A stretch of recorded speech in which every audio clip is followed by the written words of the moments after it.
From Project View in the TIAPortal, expand the drive object listing in the project tree. Go online with the drive by clicking the Go Online icon in the menu bar. Double-click Commissioning under the drive listing in the project tree. In the Working window, click the Commissioning Wizard button. Choose the data set you wish to configure and click Next to continue. Expand the Control Type menu to choose the Open or Closed Loop control method to match application requirements.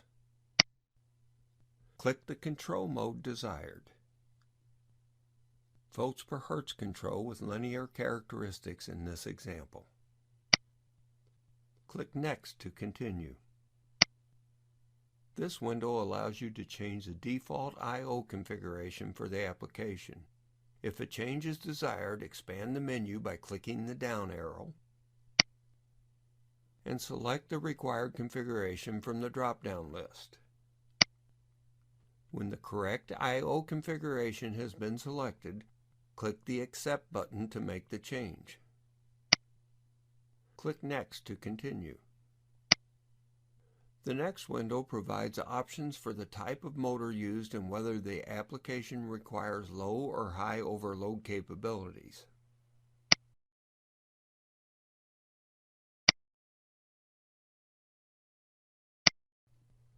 The motor page provides options for entering data required to commission the drive. In this example, we will choose Enter the data manually. The type of motor and connections will depend upon the application.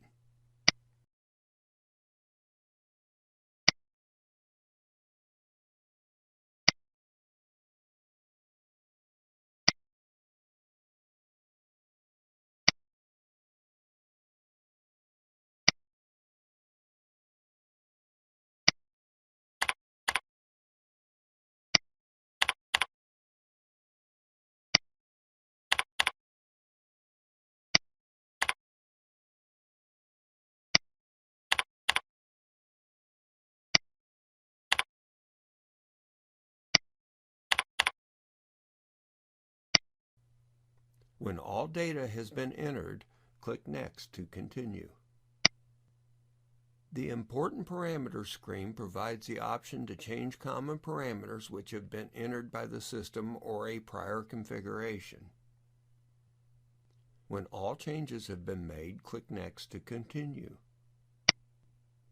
The next screen provides options for performing the motor measurement functions. Choose the desired methodology and click Next to continue. A summary sheet provides the opportunity to review the configuration data and go back to make changes if necessary. There is a checkbox that will perform a RAM to ROM save when the Finish button is clicked. If all data is correct, click the Finish button. The commissioning process completes and RAM to ROM save is performed. If a motor identification has been selected, the drive will perform this task on the first start command.